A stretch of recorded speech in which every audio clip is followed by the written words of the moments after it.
జగన్ మాజీ ముఖ్యమంత్రి పర్యాటల repeat YCP అధినేత జగన్ మాజీ మంత్రి పరిటాల సునీత నియోజకవర్గానికి వెళ్తున్నారు. ఉమ్మడి అనంతపురం జిల్లా రాప్తాడు నియోజకవర్గంలోని రామగిరి మండలం పాపిరెడ్డిపల్లికి చెందిన వైసీపీ కార్యకర్త లింగమయ్య కుటుంబాన్ని జగన్ పరామర్శించారు. రేపు ఉదయం 10:40 చెన్నై కొత్తపల్లికి చేరుకొని అక్కడి నుండి పాపిరెడ్డిపల్లికి వెళతారు.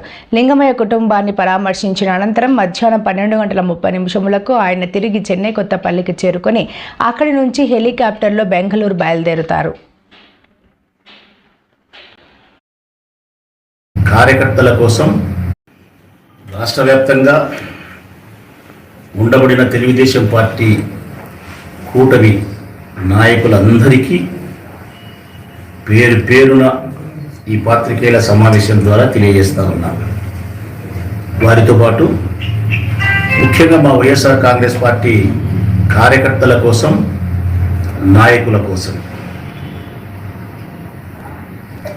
విజయసాయిరెడ్డి గారు రాజకీయ సన్యాసం పుచ్చుకున్నానని చెప్పి ప్రకటన చేసిన మరుక్షణం నుంచి కూటమికి సంబంధించినటువంటి నాయకులు, భారతీయ జనతా పార్టీ వాళ్ళు కొంతమంది, తెలుగుదేశం పార్టీ వాళ్ళు మెండుగా ఎవరికి తోచింది వారు మాట్లాడుతున్నారు, ఎవరికి ఇష్టం వచ్చినట్టు వాళ్ళు మాట్లాడుతున్నారు.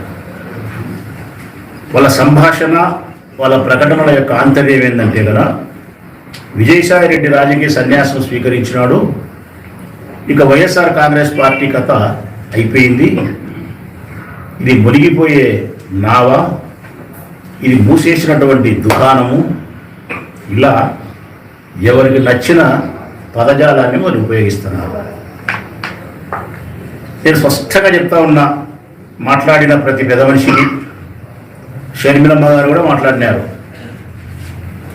విజయసాయిరెడ్డి రాజీనామా వలన జగన్మోహన్ రెడ్డి గారి పట్ల నాయకుల విశ్వసనీయత కోల్పోయినాడు అని చెప్పి మాట్లాడింది. ఆ సోదరికి కూడా గౌరవప్రదంగా తెలియజేస్తా ఉన్నా, చెవులు రిక్కరించి వినండి నాయకులారా. విజయసాయిరెడ్డి కానీ మరికొంతమంది జగన్మోహన్ రెడ్డి గారి ద్వారా రాజ్యసభ పదవులను, మంత్రి పదవులను, ఎమ్మెల్యే పదవులను, కౌన్సిల్లో అత్యున్నతమైన పదవులను అనుభవించి పేరును, ప్రఖ్యాతిని, సంపదను అన్నిటినీ అనుభవించి పార్టీ అధికారంలో లేని ఈ సందర్భంలో, నాయకుడు పోరాటం చేస్తూ ఉన్నటువంటి ఈ సందర్భంలో ఆ నాయకుడిని వదిలిపోవడం అన్నది వారి సంస్కారానికే వదిలేస్తాను, వారి కృతజ్ఞతాహీనతకే వదిలేస్తాను. మరి వారు పిరికితనంతో పారిపోతున్నారో, స్వార్థంతో ప్రయోజనాల కోసం పారిపోతున్నారో, నేనేమి మాట్లాడకపోయినా రాష్ట్ర ప్రజలు మాత్రం మాట్లాడుతున్నారు. జగన్మోహన్ రెడ్డి గారికి ద్రోహం చేస్తున్నారు వీళ్ళు, జగన్మోహన్ రెడ్డి గారికి అన్యాయం చేస్తున్నారు వీళ్ళు అని ప్రజలే మాట్లాడుతున్నారు. ఇక తెలుగుదేశం పార్టీ నాయకులకు, షర్మిలమ్మ గారికి, ఆదినారాయణ రెడ్డి గారికి, వీళ్ళందరికీ నేను చెప్పే సమాధానం ఒకటే, ఒక్క విజయసాయి రెడ్డో, లేకపోతే మరొక రాజ్యసభ సభ్యుడు కృష్ణయ్యనో, లేకపోతే మరొక రాజ్యసభ సభ్యుడు రాజీనామా చేసినంత మాత్రాన వైఎస్ఆర్ కాంగ్రెస్ పార్టీ జగన్మోహన్ రెడ్డి గారి పని అయిపోతుందా అని అడుగుతా ఉన్నా. ఒకరో, ఇద్దరో, ముగ్గురో ఎంచుకుంటే ఉడ్డా అంటే నలుగురు.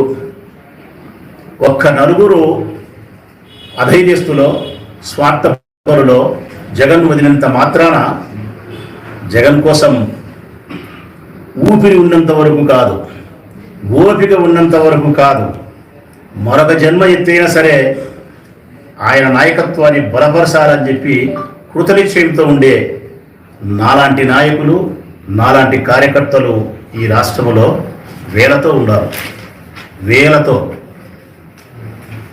మీకు అన్నీ తెలుసు, నేను చెప్పాల్సిన అవసరం కూడా లేదు.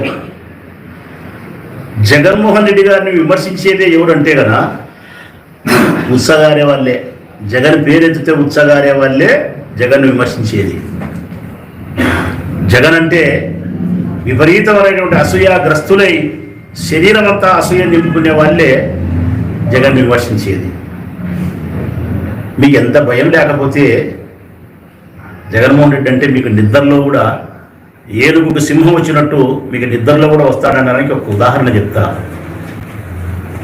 ఈనాటి స్పీకర్, ఆనాటి ప్రజానాయకుడు అయ్యన్న పాత్రుడు గారు మాట్లాడిన మాటలు ఏంటి? జగన్ ఓడిపోయినాడు రా స్వామి, చచ్చిపోలే అన్నాడు. అర్థం చేసుకోండి, జగన్ ఓడిపోయినాడు రా స్వామి, చచ్చిపోలేరా నాయన జగన్ అన్నాడు. అంత భయం ఉంది మీకు జగన్ అంటే. అంత భయం ఉంది కాబట్టే ఇంతగా మీరు శత్రువు గురించి ఆలోచిస్తున్నారు, వాపోతున్నారు. లోక్సభ ఎన్నిక